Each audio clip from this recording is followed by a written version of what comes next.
Karibu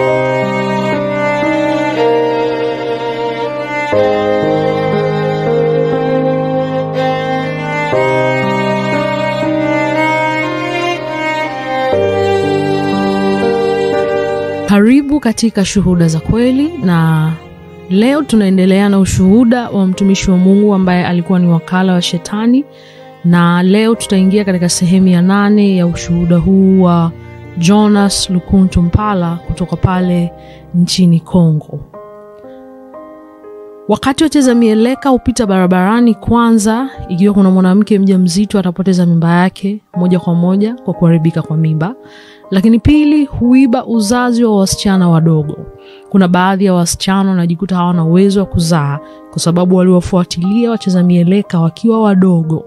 Lakini tatu, waliwaibia wasichana wadogo nafasi ya kuolewa.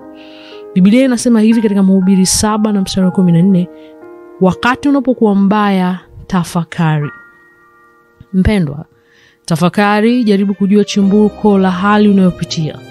Unaweza kuanza kuhukumu watu huku bahati mbaya yako inatokana na ukweli kwamba ulipokuwa mdogo ulivutiwa na wacheza mieleka bila kujua matokeo ya kile unachokifanya. Mungu anasema katika Yeremia 33:3. Kwa hiyo wacheza mieleka wanapokuwa uwanjani wakipigana wao kwa wao, huanza na mbinu ya kupigana ambazo wamejifunza kupitia mieleka. Kuhusu mieleka, mwanzoni kuna kile kinachoitwa mieleka ya Greco-Roman. Baada ya hapo inakuja mieleka ya Olympic ya freestyle, na hatimaye kujilinda. Pia nilifanya mbinu hizi zote za mapigano nilizozitaja hivi punde, na kisha kuendelea katika awamu ya pili, ambao awamu hii ya pili ni ya kishetani. Ni katika kiwango hiki ambapo unaona maonyesho ya nguvu.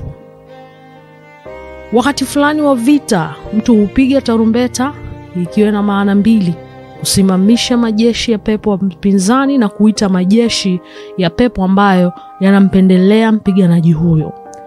Wakati mapepo ambayo mtu ameomba yanapoondoka katika ulimwengu wa Shetani na kuja, yanaingia uwanjani. Yanatembea kwanza kwenye vichwa vya watazamaji kabla ya kufika pete. Ndio maana ukitazama kwa umakini unaona watu wanaokwenda kwenye mechi ya mieleka wanarudi nyumbani wakiwa wamechoka. Kwa hiyo mpiganaji wa mieleka aliyoomba hutumia kumshusha mpinzani wake. Mpinzani angeanguka na mwamuzi angehesabu na kisha anainuka tena, au mpinzani angeanguka na wakati fulani utaona kwamba anaanza kupinga, na anapopinga ina maana kwamba mapepo yaliyokuja hayana uwezo wa kumshusha. Kwa hiyo mtu mwingine atamdanganya mpinzani wake, na anapomdanganya unamwona akifanya ishara fulani. Watu hawajui maana yake kwa kweli. Anapofanya ishara hizo, anachukua roho ovu waliokuja na kuwarudisha kwa umati wa watazamaji. Mashindano haya yanapoenda kwa umati yanapunguza muda wa kuishi wa watu waliopo, na wanaporudi kwa mpiga mieleka huitumia kumpiga mpinzani wake, na hivyo ndivyo anavyoshinda pambano hilo. Anaposhinda, watazamaji huanza kupiga kelele bila kujua kuwa mtu huyo alishinda tu kwa sababu alitumia nguvu alizozipata kwa kufupisha umri wao wa kuishi. Anawachukua mapepo waliokuja na kuwarudisha kwa umati wa watazamaji. Mpendwa, ni Mungu pekee ndiye anayejua idadi ya miaka ambao tunaishi hapa duniani. Lakini sababu ya aina hii ya maonyesho, Shetani tayari amefupisha umri wa kuishi wa watu wengi. Ndio sababu baadhi ya watu hufa mapema. Tunajua kwamba sote ni kweli tutakufa, lakini ikibidi mtu afe, lazima afe kwa wakati uliowekwa kwa Mungu na sio kwa wakati uliowekwa na Shetani. Kwa wewe ambaye tayari umeshafika uwanjani kutazama pambano la mieleka, jua kwamba tayari Shetani amekupungumzia umri wa kuishi. Na ikiwa watoto wako au mume wako anapenda mieleka na tayari ameingia kwenye pambano la mieleka, fahamu Shetani tayari amefupisha muda wao wa kuishi. Ulienda mara ngapi kwenye uwanja ambapo pambano la mieleka linafanyika? Bado umebakiza miaka mingapi? Ukienda kwenye uwanja ambapo pambano la mieleka linafanyika, haupo tena mbele za Mungu na haulindwi tena na Mungu. na shetani anaweza kukufanya chochote anachotaka. Lakini usikate tamaa, kwa sababu mtu wa kesi nzito ambaye ni Bwana wetu Yesu Kristo atakurudishia miaka ambayo shetani ameiba kutoka kwa maisha yako ikiwa utatubu. Njoo kwa Yesu sasa, mkubali kwa Mwokozi wako na Mungu wako, naye atakurudishia baraka zote ambazo mawakala wa shetani wamekuibia. Miaka hii yote ambayo wapiganaji wamechukua kutoka kwa maisha yako, ukija kwa Yesu atafuta kila chozi katika macho yako. Na Biblia inatuambia katika Yoeli 2:25, nitawapa miaka ile iliyoliwa na nzige na wale nzige na kundi la nzige, jeshi langu kubwa nililotuma kati yenu. Ukimfanya Yesu wa Bwana wako, adui zako atasujudu mbele zako. Katika kitabu cha Kumbukumbu la Torati 33 na mstari 29 natuambia, heri wewe Israeli, mahali pao pa juu.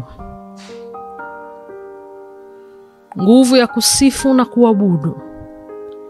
Siri ya kupendezwa na Mungu wetu ni kumsifu na kumwabudu, maana yeye hukaa katika sifa na ibada za watu wake. Tunapomwabudu Mungu wetu, yeye hufungua mbingu na mambo yote mazuri tunayotafuta yanashuka maishani mwetu. Jua kuwa mema yale unayotafuta katika maisha yako, unatakiwa tu kumwabudu Mungu ipasavyo, naye atakupa haja za moyo wako. Lakini kwa sababu shetani anajua hivyo, tayari ameshaelekeza upya ibada. Ibilisi amejielekezea kwake mwenyewe ibada ambayo kwa kawaida inapaswa kumwendea Mungu, kwa kuwahimiza wanadamu kufanya mambo ambayo hayaakisi utukufu wa Mungu. Biblia inasema kwamba tunapaswa kumpa Mungu utukufu katika kila hali, lakini ukichunguza maisha yako vizuri utagundua kile unachokifanya, jinsi unavyoishi, jinsi unavyotenda haiakisi utukufu wa Mungu. Na ujue unapofanya mambo hayo unakuwa unamwabudu shetani bila kujua. Jua kwamba kuna mapepo yanakuhimiza kufanya mambo hayo yote, na kupitia ushuhuda huu Bwana anafungua macho yako. Ibilisi hatakuwa na ibada tena, na ni Mungu wetu pekee ndiye atakayeabudiwa kuanzia sasa. Shetani na shirika lake. Mpendwa, unapotaka kupigana na adui ni muhimu sana kumjua pamoja na hila na mikakati yake. Na unapozigundua unaweza kutumia silaha zinazofaa. Unaweza kushambulia kutoka kulia wakati adui yako yuko upande wa kushoto. Na katika kesi hii ni vigumu kumpiga, kwa sababu hii unapaswa kujua kuhusu shetani na shirika lake. Amri ya 4 inasema, waweke Wakristo katika umaskini kwa kuwaambia wasitoe zaka na matoleo. Amri ya 5 inasema, nendeni mkaeneze chuki kati ya Wakristo na migawanyiko kanisani. Kuna mambo tunayoona, utaona watu wa kanisa moja na jumuiya moja ambao hawaongei wao kwa wao, bali wanajiita Wakristo. Yesu alisema katika Mathayo 5:22-24, basi ukileta sadaka yako madhabahuni na huku ukikumbuka ya kuwa kuna ndugu yako ana neno juu yako, iache sadaka yako mbele ya madhabahu, uende kwanza ukapatane na ndugu yako, kisha njoo uitoe sadaka yako. Usipofanya hivyo unapoteza muda wako. Yohana 15:12 inasema, mpendane kama vile nilivyowapenda ninyi. Warumi 13:8 inasema, msiwiwe na mtu chochote isipokuwa kupendana. Ibilisi anapenda wakati kuna chuki kati ya Kristo. Hiyo ndio huduma ya nyoka. Na hapa shetani hutumia wanawake wengi katika kashfa ya masengenyo mabaya. Wakati shetani anataka kutoka hatua moja hadi nyingine, kamwe hufuata njia iliyonyooka. Hata ikiwa hatua iko mbele yake, atafanya mstari uliovunjika. Hivyo ndivyo shetani anavyofanya kazi. Watu hasa wanawake ambao wanapita nyumba hadi nyumba kuzusha uongo na masengenyo na kuzua majibizano mengi na matatizo makubwa kati ya watu wanaowasikiliza. Kuna wake ambao ni wataalamu sana katika fani hii ya usengenyaji. Hiyo ni kazi ya shetani. Kuhusu migawanyiko, ni kanuni ya shetani. Gawanya na utawala. Jua kwamba shida yoyote ulionayo daima kuna suluhisho mbele za Mungu. Amri ya 6 inasema, usiruhusu Wakristo kuhubiri, kufundisha au kushuhudia utukufu wa Mungu. Kuhusu kuhubiri na kufundisha na uhusiana na kile kinachosemwa katika Warumi 10:17, bali imani chanzo chake ni kusikia, na kusikia huja kwa neno la Kristo. Hivyo shetani hataki watoto wa Mungu wafundishwe. Hataki mtu yote afundishwe watoto wa Mungu. Kwa sababu akifundishwa, akipokea mahubiri, imani yao itaimarika. Na mara tu mtu anapokuwa na imani, moja kwa moja anaweza kumpinga shetani kwa urahisi na kumpendeza Mungu. Ndio maana alikuwa anatutumia sisi mawakala tuende makanisani na kuvuruga mafundisho yao pamoja na mahubiri. Na nilikueleza jinsi tulivyofaulu kufunga ndimi za wahubiri. Ninaposhuhudia na shukuru kwa vile Yesu amefanya katika maisha yangu. Ukombozi ambao Yesu amenipa, alinipa bila malipo. Sikulipa chochote, lakini ni kwa neema na lazima nishuhudie kuonyesha shukrani zangu.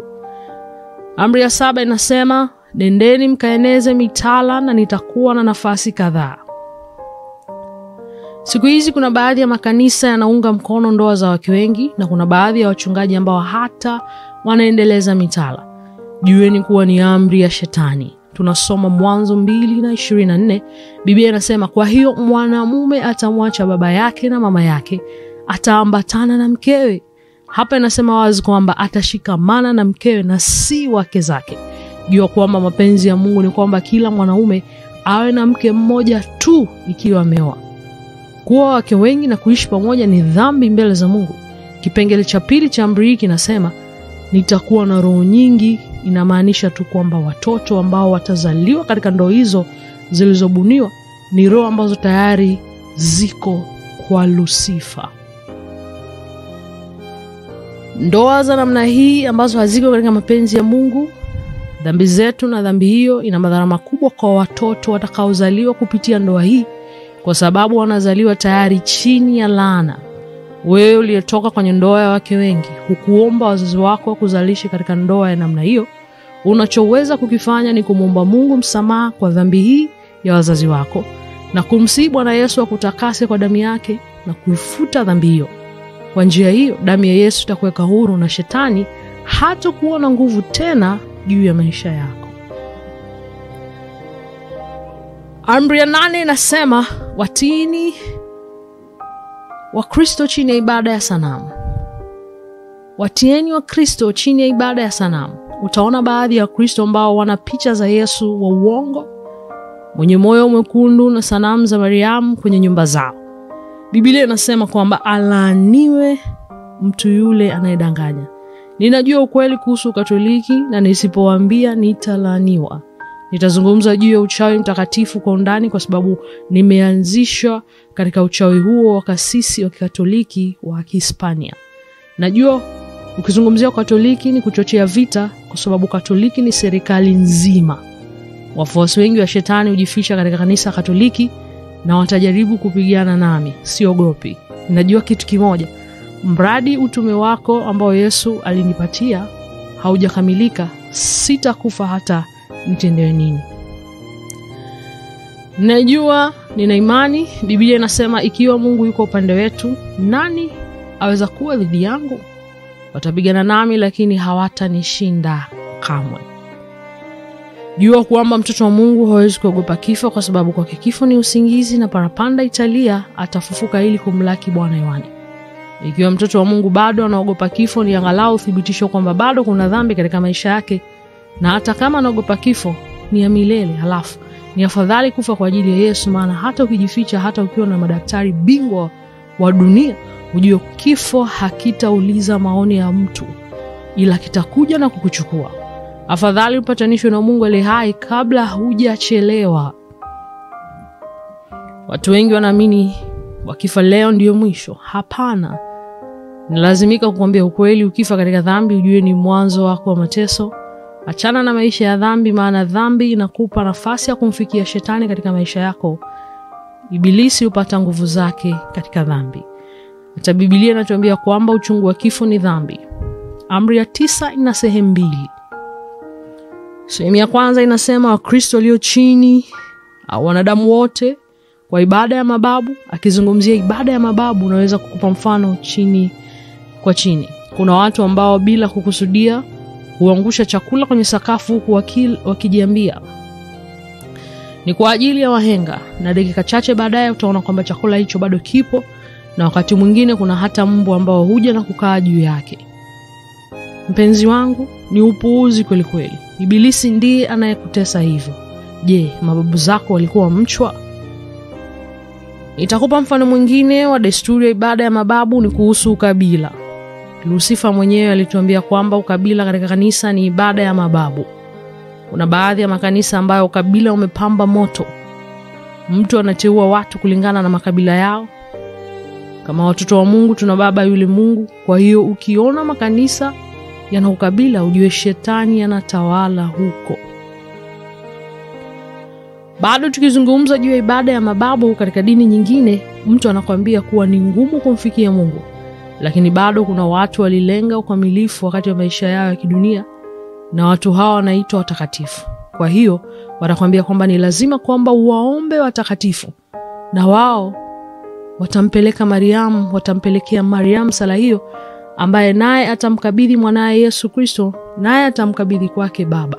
Mpendwa, kwa nini mazoezi yote haya ya muda mrefu? Biblia inasema katika Timotheo kwanza mlango wa 2 na mstari wa 5, kwa maana kuna Mungu mmoja na mpatanishi kati ya Mungu wa mwanadamu ni mmoja, Yesu Kristo. Ni katika jina la Yesu pekee ndiyo tunatupaswa kuomba. Yesu mwenyewe alisema, nanyi mkiomba lolote kwa jina langu nitafanya. Kwa hiyo kwa nini mazoezi haya muda mrefu? Wokovu haupatikani kwa jina lingine isipokuwa jina la Yesu Kristo. Television. Sehemu ya pili ya amri ya 9 inasema, wawekeni wa Kristo kwenye television ili wasiweze kupinga majaribu. Unahitaji tu kuangalia vijana wa leo, wanaharibiwa kwa sababu ya television. Wanajaribu kuwa maarufu kwa sababu wanataka kufanya kama mwanamuziki huyu au yule. Wanajaribu kuvaa kwa njia ambayo ni yasiyo ya adabu kwa sababu wanataka kuiga mwanamuziki maarufu waliyemuona kwenye television. Tafadhali kumbuka kwamba hupasi kutazama chochote. Wapendwa, sisi ni watoto wa Mungu, tuko ulimwenguni lakini sio wa ulimwengu. Leo kuna wadada ambao hawajui jinsi ya kuvaa kwa sababu ya television. Kuna Wakristo ambao hawajui hata vifungu viwili vya Biblia, lakini unapozungumzia nao kuhusu filamu hii au ile, wanaweza kukueleza mlolongo wote wa filamu hiyo. Wanajua vipindi vyote kwa moyo, na wangekueleza kana kwamba walikuwa hapo wakati wa utengenezaji wa sinema hiyo. Wangekuelekeza hata kile ambacho hakijasemwa. Wangekwambia kwa mfano, katika kiwango hiki walipaswa kufanya hivi badala ya vile. Lakini ukiwaomba wakupe kifungu kimoja katika Biblia, hawatakupa. Wakristo wa aina hii ndio wanaojaza makanisa ya leo. Jua kwamba kila kitu kitapita, lakini neno la Mungu hudumu milele. Hata hivyo, unatilia sana manani mambo ya muda mfupi, na unapouza neno litoalo uzima. Linaponya, linaokoa, kubariki na kukuokoa. Unapouza jambo muhimu zaidi, lakini unapoongelea kuhusu television, uko nayo masaa 24. Unapozungumzia filamu kama vile Prison Break, unajua kila kitu. Unaeleza hata vipindi ambavyo bado vinaendelea na ambavyo bado havijatolewa. Mpendwa, tahadhari. Kuna sinema zinazoitwa za Kikristo kama vile Karachika. Watu wengi wanaamini kuwa filamu hii ni ya Kikristo. Jua kwamba walioitengeneza sio wa Kristo. Ni nani tayari ametoa maisha yake kwa Bwana Yesu kwa sababu tu alitazama sinema ya Karachika? Tulikuwa tumetazama sinema hizi tayari katika ulimwengu wa shetani kabla hazijafika katika ulimwengu huu mnamo mwaka 1999 mpaka 2000. Tulikuwa tayari tumetazama mnamo 1994 katika idara ya mkuu wa Talos, Prince Talos, ambaye ndiye pepo mwenye ushawishi mbaya kwa wale wote wanaoitwa Guilain. Chunguza wanadamu. Lucifer alituambia wanadamu katika asili yake huvutwa zaidi na uovu kuliko wema. Kwa hiyo unapotazama filamu hii mwanzoni, watakuonyesha mambo ya kishirikina, na ukielekea mwishoni ndipo wataanza kukuelekeza mlolongo mfupi wa utumishi wa Mungu aliyeshinda. Lakini unapotazama filamu hii, unakumbuka tu kile ambacho ni hasi, ni uchawi, filamu za kutisha, mfano Riddick, Vampires na kadhalika. Epuka kutazama filamu hizi kwa sababu zinajenga hofu, na unapoogopa huwezi kupigana na shetani. Kuna watu wengine hawawezi hata kwenda nje usiku kwa sababu waliona sinema ya kutisha. Je, unaweza kufukuza mapepo wakati unatetemeka? Ili kumfukuza pepo unapaswa kuchukua mamlaka juu yake. Lakini ikiwa unaogopa, unawezaje? Jua kwamba shetani ambaye huwahimiza watu kutengeneza sinema hizi za kutisha, vampire, zombie na nyingine nyingi, wanaotengeneza filamu za kutisha ni mashetani. Katika siku zijazo nitakupa majina ya baadhi ya waigizaji wafuasi wa shetani, kama vile mtu aliyetengeneza filamu ya Blood, Wesley Snipes, yeye ni mshetani aliyetayarishwa tayari. Bado kuhusu sehemu ya pili ya Amri ya 9, kuna sinema za pornografia. Kuna hata Wakristo ambao wana sinema hizo katika nyumba zao. Je, unautafuta nini unapotazama aina hii ya filamu? Kuna hata vijana ambao huenda kwenye internet kutazama sinema za pornography. Unatafuta nini? Wapendwa, tunapaswa kumwogopa Mungu. Amri ya 10 inasema usilitaje kamwe jina la yule aliyeitwa muumba na mwanawe pekee. Kwa nini? Kwa sababu Biblia inatuambia katika Warumi 10:13, kila mtu atakayelitia jina la Bwana ataokolewa. Kwa ufupi, hizo zote ni amri za shetani. Sasa ukijikuta katika mojawapo ya amri hizi nilizozitaja hivi punde, ujue kwamba shetani amekushikilia. Unapaswa kutubu na kuzitupa pepo chafu zote nje ya maisha yako. Mpendwa, Mungu akiruhusu nitazungumzia usingizi wa kiroho au kengeumfu. Kuna mtu hapa duniani ambaye hana baba wa kibinadamu. Mama yake ni Myahudi na baba yake ni Lucifer. Mtu huyo ni nahodha Samaneli. Yeye ni bilionea na kwa sasa yupo Vatican kwa sababu upapa ni kivuli cha mpinga Kristo. Hivyo ni ndani yake kwamba roho ya mpinga Kristo itafanyika mwili. Tayari yupo duniani, yuko Vatican na anafadhili NGO nyingi sana. Jihadhari na NGO, jihadhari na michango na zawadi ambazo mtu anakupa. Unapopokea vitu hivyo lazima uviombee kabla ya kuvitumia. Ni zawadi zenye sumu. Nitakupa sifa za makanisa ya shetani. Sitakuwa na muda kabisa kutaja majina ya makanisa, lakini kutokana na sifa hizo mtajua jinsi ya kutambua makanisa ya kishetani ninyi wenyewe. Nitakupa hata mpango wa utendaji wa Lucifer ili kuleta usingizi wa kiroho katika kanisa. Huo ni ukengeufu ambao si kingine ila ni kuacha imani. Jua kwamba ushoga, ndoa kati ya mashoga na wasagaji ni mapenzi ya Lucifer, ni miongoni mwa mambo ambayo yapo kwenye mpango wake wa utekelezaji.